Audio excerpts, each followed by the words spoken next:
En los últimos 2 años, 4 trabajadores del subte porteño murieron a causa de accidentes laborales. David Alfonso murió en el techo de un vagón en febrero de 2011. Diego Martínez murió cuando tocó una soldadora en mal estado en marzo de 2012. Antonio Villares intentó desagotar un túnel inundado en abril de 2013. Las paredes estaban electrificadas. Sergio Reyes fue atropellado por un tren cuando iba del taller al andén en septiembre de 2013. Y los 4 muertos, a uno a razón de cada 6 meses, es una consecuencia de la desinversión de la empresa, porque no invierte en prevenir y atacar los factores de riesgo en los sectores de trabajo. Los sectores más expuestos son los sectores de áreas técnicas, pero hay otras enfermedades profesionales que pueden derivar en accidentes de trabajo. Nosotros lo que estamos tratando de hacer, desgraciadamente a contrarreloj, pero con mucho esfuerzo de los compañeros, es la prevención y la difusión para que se desnaturalice esa forma de trabajar macabra. La culpa no la tiene el laburante. El laburante es el último eslabón y es el que sufre las consecuencias. Yo cuando digo nos hemos vuelto precarios es porque es así, es la realidad, y nadie va a hacer un laburo para salir accidentado. En tal caso, los compañeros van a hacer la tarea con la mejor de las intenciones y porque hay un espíritu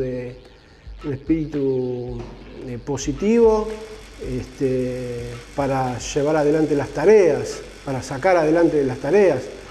El problema es que la empresa ha tenido una política criminal en este sentido, porque si yo mando a un trabajador a hacer una determinada tarea, el laburante es probable que la quiera hacer, como sea, subiéndose a un tacho o si hay agua. El tema es qué prioriza la empresa. Claramente la empresa prioriza la rentabilidad, que el servicio funcione a cualquier precio. Eso es lo que le importa a la empresa, que el trencito vaya y venga.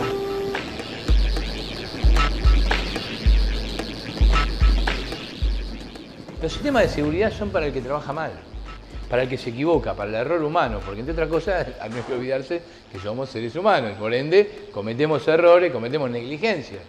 Entonces, este es el gran problema que hay que revertir. Es decir, nosotros podemos dar una batalla fuertísima con nuestros compañeros para que no cometan errores, para que se cuiden, y explicándole desde el principio de que nadie más que vos se va a cuidar, pero eso es una batalla que la vamos a dar, la seguimos dando. El problema es que las medidas de seguridad que hay que tomar es para cuando el compañero se equivoque, cuando el compañero comete un error. No puede la empresa dejar que cuando haya un error termine con una vida. El 12 de diciembre de 2011, el mecánico de piezas rodantes David Alfonso, de 40 años, entró de madrugada a la cochera Pavón del taller Constitución. Su lugar habitual era un banco de trabajo, pero le pidieron que suba al techo de un vagón estacionado. Se suponía que la electricidad debía estar cortada, pero no fue así. Murió por una descarga de 1500 voltios. Las medidas de seguridad como semáforos y espejos llegaron recién después del accidente. El compañero habitualmente hacía una tarea de banco, de reparación de equipos. No hacía ese trabajo específicamente. Nosotros hace tiempo veníamos reclamando que para que las personas estuvieran prevenidas sobre posibles accidentes, se las capacitara periódicamente. Y en ese sentido, no es parte de los elementos que causan la desgracia del accidente de David, que la empresa saque un compañero que habitualmente hacía una tarea de banco y lo mande a trabajar sobre el tren, por más que tenía la misma categoría de la persona que estaba reemplazando ese día. No estaba habituado a hacer ese trabajo, no sabía los protocolos que había, los recaudos que tenía que tomar.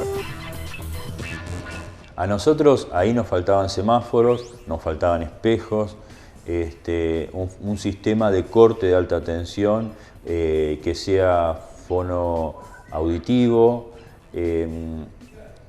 un sistema de que se le informe al personal que tenía que hacer cierto trabajo, que primero se lo instruya para ese trabajo. Lo veníamos reclamando de muchos años anteriores.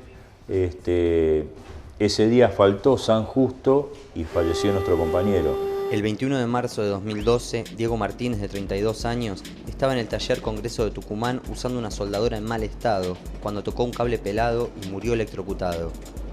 A finales de octubre, la justicia eximió de responsabilidad a todo el personal jerárquico de Metrovías y dictaminó que el trabajador murió producto de un accidente y de su propio descuido. El compañero venía a trabajar. Viví en Rafael Calzada, Mármol, vivía el compañero. Venía como todos los días, tomó el subte en Constitución, hizo transbordo en la línea D, se subió a un subte y iba con el subte hasta Congreso de Tucumán. En el trayecto el tren se descompone y hasta que se reanuda la línea hay un periodo de retraso de media hora. Cuando el compañero reanuda el trayecto con la formación en la que venía viajando, llega al taller, pero llega media hora más tarde. Entonces le plantea a la jefatura que él llega media hora más tarde porque hubo una interrupción en la línea porque se descompuso un tren. Que no le descuenten la media hora porque él no es que llegó tarde, el servicio se interrumpió. La empresa le dice que le iban a descontar la media hora y que si no quería que le descuenten la media hora, que cumpliera su jornada y que se quedara una hora por fuera de su jornada para recuperar la media hora que le iban a descontar, si no.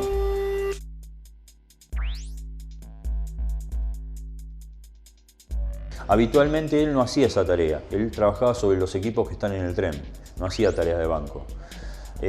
Lo manda a hacer la tarea de banco, le dice dónde está la soldadora, dónde está el elemento que tenía que soldar, y el compañero se pone a soldar. Cuando se pone a soldar, sufre la descarga eléctrica. En una mesa de trabajo, una soldadora tiene que soldar unas cosas, fácil, la soldadora de punto.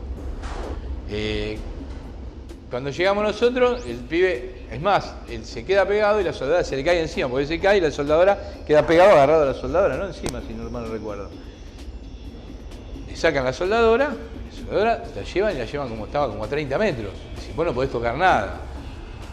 La habían sacado, la habían enrollado y estaba a 30 metros. La encontramos nosotros, porque los compañeros que lo vieron, digo, ¿está la soldadora? ¿Dónde está? La trajeron. Porque aparte caímos nosotros en banda y pasamos por encima de todos. Se la trajimos, entonces vino la policía, ante el juez, el fiscal, todo, le metimos, acá está. Es esto, llévatelo, se la llevaron, la incautaron.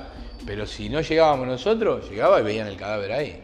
Y no sabían cómo estaba electrocutado, tirado a un costado. Digo, la soldadora estaba retirada de lejos y estaban a pronto a llevársela. El 2 de abril de 2013, mientras la ciudad de Buenos Aires se inundaba, Antonio Villares, de 53 años, bajó al túnel de la línea B para intentar desagotar las vías. A esa hora, y con el agua acumulada, la energía eléctrica debía estar cortada. Sin embargo, el trabajador tropezó, se apoyó en la pared electrificada y murió electrocutado. Nosotros ahí, en Los Incas, ahí tenemos a 100, 200 metros, tenemos un cuarto bombeo. Cuando llueve mucho, se inunda la vía, justamente lo que te decía anteriormente, las cuestiones estructurales, las cuestiones de edilicia. Ese pozo nunca se inundó, o sea, el pozo está adentro, dentro del túnel, como si fuera empotrado adentro de lo que es la bóveda, ¿no? Y el agua nunca entró al pozo. El agua se concentró en las vías, anegando las vías, justamente porque no había buen drenaje, no hay un buen drenaje desde el túnel al pozo. Si no, no se hubiera nunca anegado ese túnel.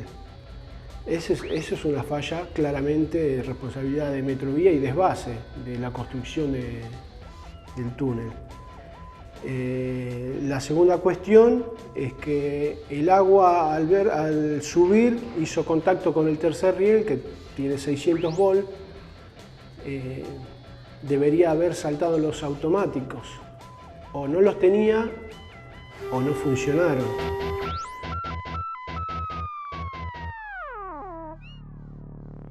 Sergio Reyes, de 40 años, cruzaba las vías del subte B cerca de la estación Federico Lacroze. Era nuevo en el subte, no escuchó, no vio y una formación lo atropelló.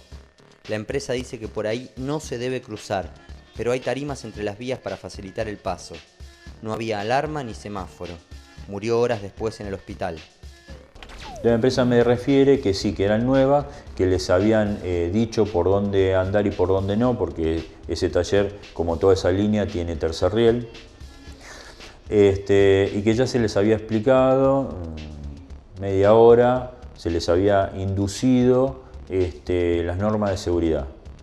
Bueno, yo le dije que quería charlar eso, que a mí no me parecía que en media hora se le pueda inducir a nadie las normas de seguridad si nunca trabajó en el ferrocarril o en el subte. Y además tiene una particularidad ese lugar, que uno va caminando y se choca con los tercer riel donde circula tensión. Seguimos la discusión, llegó el sábado y pasó el accidente mortal. El compañero sale del taller hacia el andén y cuando uno viene de Dorrego para Federico Lacroze, es una curva muy cerrada llegando a Federico Lacroze. El compañero era una persona como son ustedes, que son periodistas en el sentido que no son personas que trabajan en el subte, por lo tanto no conocen, y no tenía, los que trabajamos tenemos la vista y el oído acostumbrados a lo que son los túneles, en cuanto a los sonidos, en cuanto a lo que es la luz, que es muy pobre. Este compañero nada que ver, entonces cuando él escuchó venir el tren, ya fue muy tarde, lo tenía encima, el tren lo arrastró un par de metros y sufrió un primer paro cardiorrespiratorio, lo llevaron al Tornú, lo estabilizaron y a las horas sufrió otro paro cardiorrespiratorio, perdió mucha sangre y falleció por semejante accidente.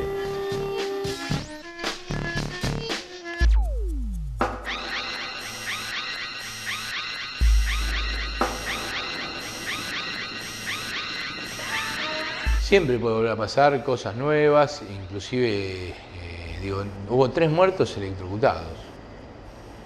3. Vos decís, bueno, electrocutados nos vamos a cuidar con la energía, y sin embargo, pasaron 3. Sí, puede volver a pasar. Siempre puede volver a pasar. Hay que tratar de evitarlo, lo único. Entonces hay que tener las antenas prendidas para evitar esto y otras cosas más pueden pasar. 4 muertos por accidentes laborales en el subte en 2 años. Un muerto cada 6 meses, 3 electrocutados, 1 arrollado. Va a estar bueno el subte, algún día.